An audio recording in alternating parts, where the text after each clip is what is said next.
I told my wife ahead of time. On the 30th, I'd be heading out of town to fire up the grill for the holidays.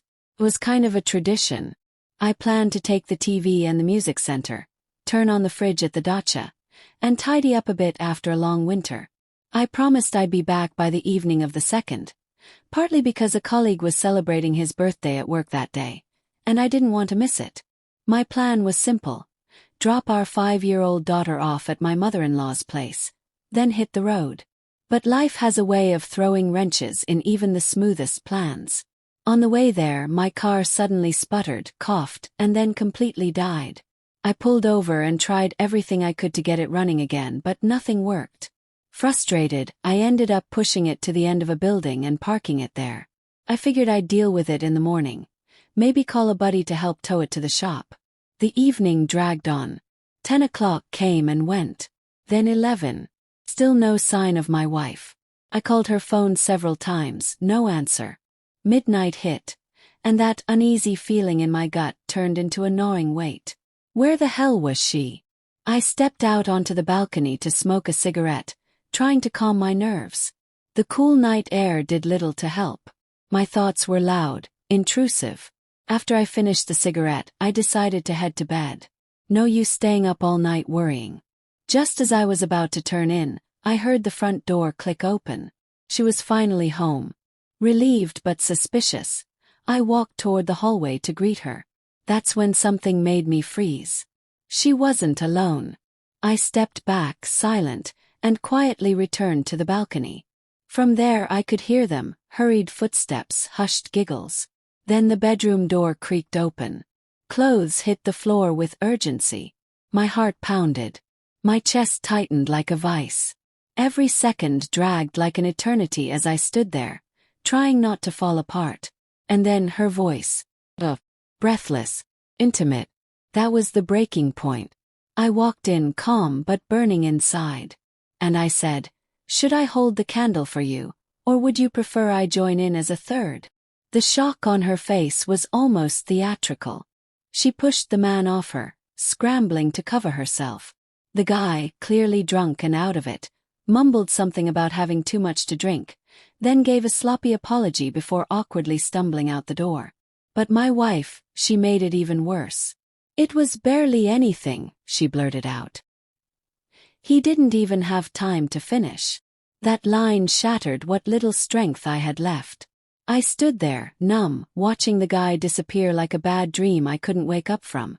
My wife started rambling, trying to explain, to justify. Her words didn't reach me. They just floated in the air like smoke from that cigarette earlier, empty and choking. She spent the entire night pacing, repeating, "I'm sorry. I only love you. I regret everything." Her voice echoed through the hallway like a broken record. But it meant nothing now. The damage was done. By morning I reached my limit. I don't usually lose my temper, not like that.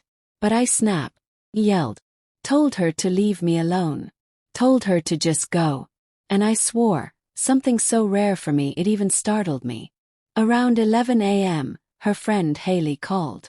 It was her birthday and she was just checking in, asking how my wife was doing.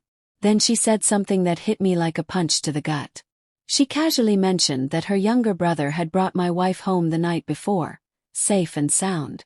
Forced a laugh. "I didn't know you had a younger brother."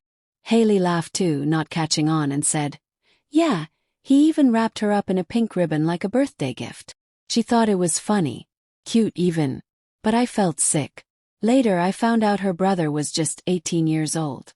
My wife is 27. The sheer absurdity of it all. The betrayal, the drunken hookup with a teenager, the lies, it made my chest hurt. And what stings the most? I loved her.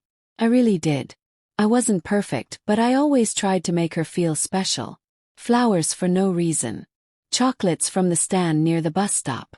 A bottle of wine on nights I knew she'd be home late. I'd cook for her, light candles, make the whole evening feel like something out of a romance movie. Not just on anniversaries or holidays, but just because I wanted her to know she was loved. Thinking about those moments now. It's like watching a beautiful film that ends in tragedy. And then there's our daughter. She's everything to me. She's the light in my life. The thought of losing her, of not being there for her bedtime stories, her scraped knees, her milestones, it's unbearable. But let's be real. Courts usually favor the mother. That's what hurts the most. Not just the betrayal, but the thought that I might lose the one pure thing I still have. I've made up my mind. There's no going back. Divorce is the only path forward. No hesitation.